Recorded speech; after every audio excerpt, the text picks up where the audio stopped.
तो हेलो दोस्तों, स्वागत है आप सबका एक बार फिर से आपके अपने यूट्यूब चैनल ज्ञानशाला पर। तो जैसा कि हम लोगों ने फिजिक्स की जो हम सीरीज कंटिन्यू कर रहे थे 10th क्लास की, उसमें फर्स्ट चैप्टर हम लोगों का चल रहा था और फर्स्ट चैप्टर में काफ़ी कुछ हम लोग पढ़ चुके थे। सबसे पहले हम लोगों ने प्रकाश के बारे में पढ़ा था कि प्रकाश की परिभाषा क्या होती है, बोर्ड एग्जाम में आपको कौन सी परिभाषा लिखनी चाहिए। उसके बाद हम लोगों ने प्रकाश का परावर्तन देखा था। प्रकाश का परावर्तन होता क्या है, उसका डायग्राम कैसे बनना है और उसके कौन कौन से दो नियम होते हैं। तो पूरा ये सब कुछ हम समझे थे। उसके बाद हम लोग पहुँचे थे गोलीय दर्पण पर, और गोलीय दर्पण पर हम लोगों ने गोलीय दर्पण से संबंधित परिभाषाएँ देखी थी कि बोर्ड एग्जाम के लिए कौन कौन सी परिभाषाएँ ज़्यादा इंपॉर्टेंट हैं। उसमें बहुत सी, जैसे मुख्य अक्ष क्या होता है, वक्रता केंद्र क्या होता है, वक्रता त्रिज्या क्या होती है, ये और बहुत सारी और परिभाषाएँ हम लोगों ने देखी थी। परावर्तन से रिलेटेड एक टॉपिक था कि गोलीय दर्पणों से प्रतिबिंब कैसे बनता है। उसमें हम लोगों ने अवतल दर्पण द्वारा प्रतिबिंब का बनना देखा था। 6 कंडीशंस देखी थी, कौन कौन सी कंडीशंस पे कहाँ पर प्रतिबिंब बनता है, उसकी प्रकृति क्या होती है, वस्तु से की तुलना में उसका आकार क्या होता है, ये सब कुछ हम लोग देख रहे थे। आज हम लोग उसी जर्नी को अपनी आगे बढ़ाएंगे और हम लोग अब देखेंगे कि उत्तल दर्पण द्वारा प्रतिबिंब का बनना किस प्रकार, ये सब कुछ हम लोग समझेंगे, किस प्रकार बनता है प्रतिबिंब, कैसा होता है और उत्तल दर्पण के क्या क्या यूज हैं, ये सारी चीज़ें हम लोग देखेंगे यहाँ पर। तो एक पहले हम एक यहाँ पे आउटलाइन ड्रॉ कर लेते हैं कि हमको क्या पढ़ना है आज के इस वीडियो में या क्लास में। तो उत्तल दर्पण के बारे में हम लोग पढ़ेंगे, इसकी पहचान, कैसे हम पहचान सकते हैं कोई उत्तल दर्पण है या अवतल दर्पण है। फिर इसका उपयोग भी हम लोग देखेंगे और इससे प्रतिबिंब का बनना, ये भी हम देखेंगे। अवतल दर्पण में आपको याद होगा कि हमने 6 कंडीशंस देखी थी। उत्तल दर्पण में 6 कंडीशंस नहीं होती, यहाँ पर सिर्फ 2 कंडीशंस होती हैं, वो हम लोग आगे देखेंगे। फिर हम लोग देखेंगे संयुग्मी फोकस क्या होता है, बोर्ड एग्जाम के लिए बहुत ही ज़्यादा इंपॉर्टेंट है। संयुग्मी फोकस क्या होता है, इसकी क्या अवधारणा है, परिभाषा हम कैसे इसकी देंगे, ये चीज़ हम देखेंगे। फिर हम एक बहुत ही इंपॉर्टेंट, जो वैसे तो हम लोग गोलीय दर्पण की जब गोलीय दर्पण से संबंधित परिभाषाएं हम लोगों ने देखी थी, वहाँ पर हमने बताया था कि फोकस दूरी और वक्रता त्रिज्या में क्या संबंध होता है। उसको भी थोड़ा सा यहाँ पर हम रिवाइज करेंगे और फिर रेखीय आवर्धन पर आ जाएंगे। ये भी बोर्ड के परस्पेक्टिव से बहुत ही इंपॉर्टेंट एक क्वेश्चन बन जाता है कि रेखीय आवर्धन क्या होता है या इसका सूत्र क्या होता है। तो हम लोग अपनी जर्नी स्टार्ट करते हैं यहाँ से। तो उत्तल दर्पण, उत्तल दर्पण आपको नाम से ही क्लियर होगा। उत्तल का मतलब तो उभरा हुआ। अब उभरा हुआ दर्पण का मतलब है कि जिस इस दर्पण में जो परावर्तन होगा, जैसे आप यहाँ पे देख सकते हो, ये आपका जो डायग्राम दिया गया है, तो परावर्तन जो हो रहा है वो उभरे हुए तल से हो रहा है। तो अगर किसी दर्पण में या किसी गोलीय दर्पण में परावर्तन उभरे हुए तल से होता है और पॉलिश धसे हुए तल पर होती है, तो उस दर्पण को हम उत्तल दर्पण कहेंगे। यहाँ पर आप देख सकते हो। फिर इसके उपयोग की अगर हम बात करें, तो ये 2 डायग्राम आपको याद रखने हैं और बोर्ड एग्जाम के लिए बहुत ही इंपॉर्टेंट है। अवतल दर्पण के उपयोग उतना ज़्यादा नहीं आता है।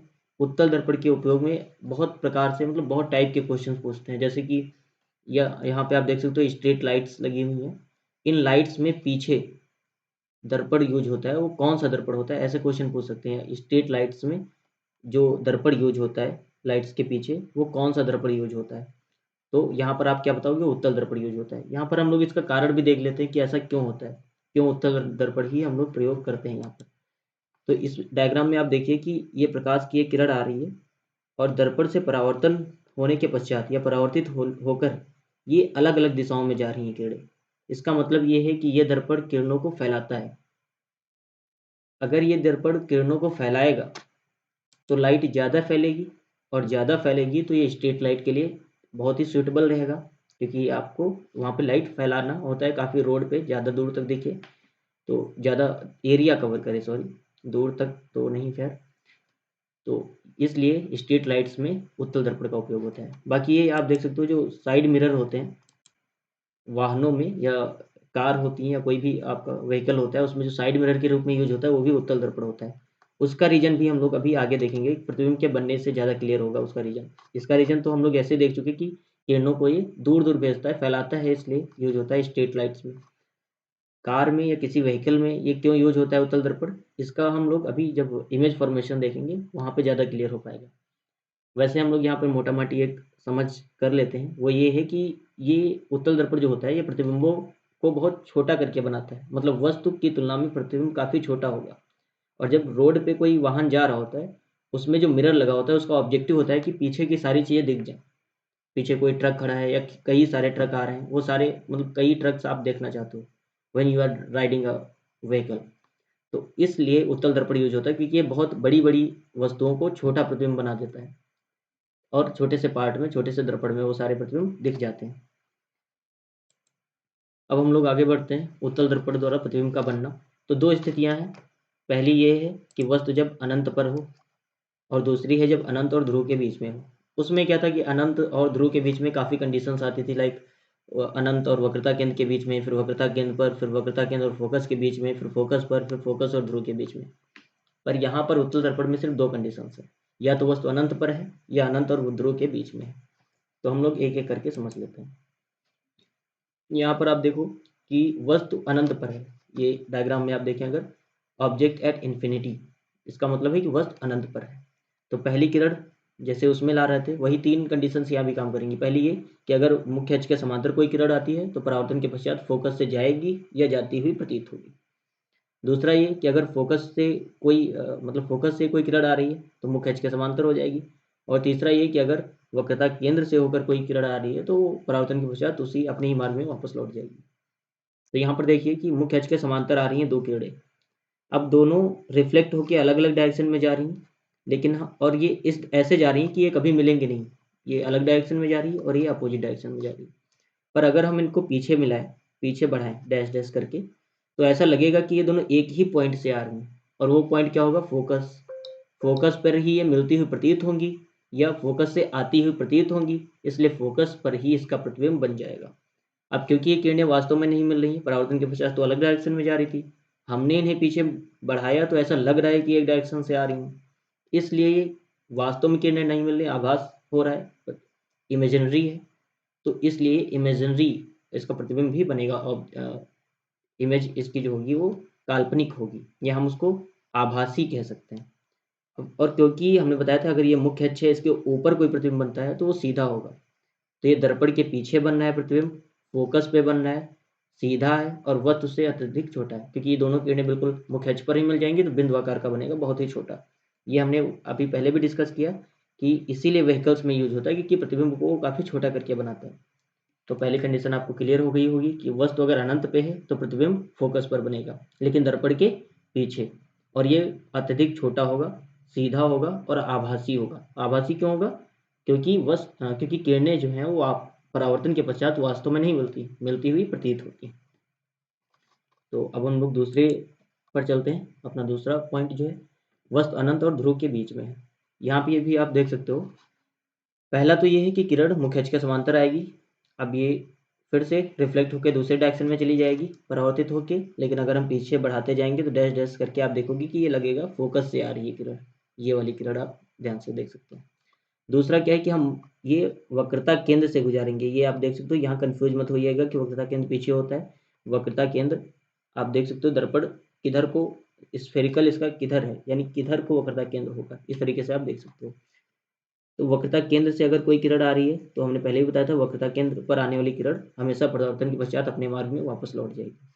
इन दोनों को जब हम आगे बढ़ाएंगे तो ऐसा लगेगा कि ये बिंदु यहाँ पे देखिए ए जो दिया हुआ है यहाँ पर मिलती हुई प्रतीत हो रही है, तो यहाँ पर ए डैश बी डैश एक प्रतिबिंब बन जाएगा, जो कि दर्पण के ध्रुव यानी पी और फोकस के बीच में है, कहीं पर दर्पण के पीछे फोकस तथा ध्रुव के बीच में। तो यहीं पर इसका प्रतिबिंब बन जाएगा। वस्तु से छोटा है, यहाँ पे पर भी आप देख सकते हो।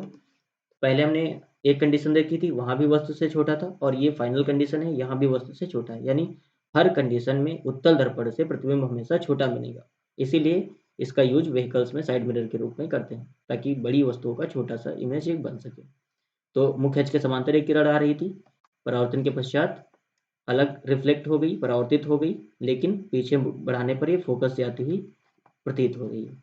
दूसरी वक्रता केंद्र से होकर जा रही थी और अपने ही मार्ग में वापस लौट जाएगी। पीछे बढ़ाने पर ये दोनों किरणें ए पॉइंट पर मिलती हुई प्रतीत होंगी, यहीं पर इसका आभासी प्रतिबिंब बन जाएगा। अब क्योंकि ये मुख्य अक्ष के ऊपर बना हुआ है इसलिए सीधा होगा, और वस्तु से छोटा है तो आप देख ही सकते हो।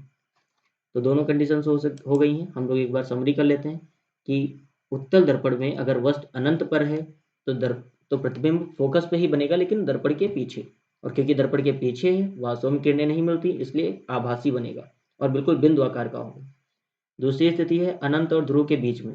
अब अगर अनंत और ध्रुव के बीच में है वस्तु तो प्रतिबिंब जो बनेगा वो मुख्य फोकस और ध्रुव के बीच में बनेगा। हम लोग अभी देख चुके हैं, मुख्य फोकस और ध्रुव के बीच में बनेगा। आकार में छोटा होगा वस्तु से और सीधा होगा, और क्योंकि किरणें आभास होता है कि ऐसा आभास होता है कि मिल रही हैं, वास्तव में नहीं मिलती, इसलिए आभासी प्रतिबिंब होगा। तो यहाँ पर हम लोगों ने उत्तल दर्पण द्वारा प्रतिबिंब का बनना देख लिया। अवतल दर्पण द्वारा प्रतिबिंब का बनना हम पहले ही देख चुके थे। अब हम आगे बढ़ते हैं अपने दूसरे टॉपिक पे, जो कि है संयुग्मी फोकस। ये भी बोर्ड एग्जाम में बहुत बार पूछा जाता है कि संयुग्मी फोकस क्या होता है। तो अगर आपको अवतल दर्पण वाली कंडीशंस याद हो तो उसमें हमने देखा था कि वस्तु जब अनंत पे थी तो प्रतिबिंब फोकस पे बन रहा था, और वस्तु जब फोकस पे आ गई थी तो प्रतिबिंब अनंत पे बन रहा था। यानी का मतलब ये है कि फोकस को और अनंत को अगर हम दो बिंदु मान ले तो एक बिंदु पर रखी वस्तु का प्रतिबिंब दूसरे बिंदु पर बन रहा है, और अगर दूसरी बिंदु पर वस्तु रख दें तो प्रतिबिंब पहले बिंदु पर बन रहा था। यही जो कंडीशन होती है इसी को संयुग्मी फोकस कहा जाता है। इन्हीं दो बिंदुओं को एक दूसरे का संयुग्मी फोकस कहा जाता है। एक बार फिर से रिवाइज कर लेते हैं कि आपने देखा था अनंत पे वस्तु थी, उत्तल अवतल दर्पण की हम बात कर रहे हैं। अनंत पे वस्तु थी तो फोकस पे प्रतिबिंब बनना था, और अगर फोकस पे वस्तु आ गई थी तो प्रतिबिंब अनंत पे बनना था। कहने का मतलब है कि कोई ऐसे दो बिंदु जिन पर एक बिंदु पर रखी वस्तु का प्रतिबिंब दूसरे बिंदु पे बने, या वस्तु को अगर दूसरी बिंदु पे रख दें तो प्रतिबिंब पहले बिंदु पे बनने लगे, इन दोनों बिंदुओं को एक दूसरे का संयुग्मी फोकस कहते हैं। तो ये आई थिंक आपको क्लियर हो गया होगा। संयुग्मी फोकस काफ़ी ज़्यादा बोर्ड एग्जाम के लिए इंपॉर्टेंट है, तो इसको भी आप ध्यान में रखें। तीसरा जो हम लोगों ने डिसाइड किया था आज पढ़ने के लिए वो है फोकस दूरी और वक्रता त्रिज्या में संबंध। तो ये बहुत ही सिंपल है, लेकिन बोर्ड एग्जाम में बहुत बार पूछा जाता है कि फोकस दूरी और वक्रता त्रिज्या में संबंध क्या होता है। आप यहाँ पे देख सकते हो सीधा सीधा फोकस दूरी वक्रता त्रिज्या की आधी होती है। कई बार इसको घुमा के भी दे देते हैं ऑब्जेक्टिव में कि वक्रता त्रिज्या फोकस दूरी की क्या होती है, तो वक्रता त्रिज्या फोकस दूरी की दुगनी होगी, क्योंकि फोकस दूरी वक्रता त्रिज्या की आधी होती है। इसमें आप कंफ्यूज मत होइएगा। एक चीज़ अगर दूसरे की आधी है तो दूसरी वाली चीज़ पहले की दोगुनी हो जाएगी। तो फोकस दूरी वक्रता त्रिज्या की आधी होती है, इसलिए वक्रता त्रिज्या फोकस दूरी की दोगुनी होती है। यहाँ पर आप एक फार्मूला देख सकते हैं, फोकस दूरी बराबर वक्रता त्रिज्या बटे 2, या F equal to R divide by 2। ये भी हो गया। अब हम लोग एक और इम्पॉर्टेंट क्वेश्चन पे चलते हैं कि गोली दर्पण के लिए यू वी तथा एफ में संबंध, या गोली दर्पणों के लिए फॉर्मूला जो होता है सूत्र, वो क्या होता है। अब ये सूत्र लिखने को इतनी जल्दी नहीं आएगा, बोर्ड एग्जाम में नहीं आता है, बट इस फॉर्मूले पर या इस सूत्र पर बेस्ड क्वेश्चंस आते हैं, न्यूमेरिकल्स आते हैं, वो आपको करने होते हैं। तो पहले तो हम फॉर्मूला ही देख लेते हैं। 1/f is equal to 1/u plus 1/v। आप इसको इधर भी लिख सकते हैं, 1/f इधर लिखें और उधर लिखें, उससे कोई फर्क नहीं पड़ता। तो 1/f is equal to 1/u plus 1/v। ये हमारा यू वी एफ में संबंध होता है गोली दर्पण के लिए, चाहे वो उत्तल दर्पण हो या अवतल दर्पण हो। यू क्या होता है, वी क्या होता है और एफ क्या होता है। एफ तो बिल्कुल क्लियर होगा आपको पहले से ही कि फोकस दूरी होती है, किसी दर्पण की फोकस दूरी को एफ से डिनोट करते हैं। यू वस्तु की दूरी होती है, जैसे आप इस डायग्राम में अगर देखें तो ये ए बी जो वस्तु रखी हुई है इसकी ध्रुव से जो दूरी होगी यही हमारी यू हो जाएगी। और वी क्या होती है, प्रतिबिंब की दूरी। ये जो ए डैश बी डैश आपका दिख रहा है इसका ध्रुव से जो दूरी होगी वो हमारी वी हो जाएगी, जिसको हम प्रतिबिंब की दूरी बोलेंगे। तो आपको ये फॉर्मूला भी क्लियर हो गया होगा। अब अपना आज का लास्ट टॉपिक जो कि है रेखीय आवर्धन, बहुत ही इंपॉर्टेंट है बोर्ड एग्जाम के लिए। यहाँ पर जो फॉर्मूला हमको बहुत अच्छा कहीं पे एक इमेज नहीं मिल रही थी, तो हमने उसको फिलहाल देख ली, यहाँ पे लगा दिया है, आप इसको अच्छे से देख लीजिएगा, बता भी देते हैं आपको। तो रेखीय आवर्धन क्या होता है, आप देखते हो कि दो दो प्रकार के दर्पण हमने देखे फिलहाल। समतल दर्पण हमने नहीं देखा, अवतल दर्पण और उत्तल दर्पण। दोनों में कहीं पर वस्तु रखी होती थी और कहीं पर प्रतिबिंब बनता था, और अलग अलग स्थितियों में अलग अलग आकार का प्रतिबिंब बनता था। तो किसी भी स्थिति में जो मुख्य अक्ष होता है उसी से हम कंपेयर करते हैं, या उसी से हम मेजर करते हैं कि कोई वस्तु की लंबाई क्या है या प्रतिबिंब की लंबाई क्या है। तो मुख्य अक्ष के लंबवत प्रतिबिंब की लंबाई और वस्तु की लंबाई दोनों के अनुपात को ही हम रेखीय आवर्धन कहते हैं। आपको क्लियर हो गया होगा कि मुख्य अक्ष के लंबवत प्रतिबिंब की लंबाई तथा वस्तु की लंबाई के अनुपात को रेखीय आवर्धन कहते हैं। आप इसको सूत्र में ऐसे लिख सकते हैं कि रेखीय आवर्धन इज इक्वल टू प्रतिबिंब की लंबाई डिवाइड बाय वस्तु की लंबाई, या m is equal to I upon O. I means image, O means object. ठीक है, इमेज का मतलब हुआ प्रतिबिंब की लंबाई, ऑब्जेक्ट वस्तु की लंबाई। तो ये हो गया हमारा रेखीय आवर्धन। ये भी बोर्ड एग्जाम के लिए काफ़ी ज़्यादा इंपॉर्टेंट है।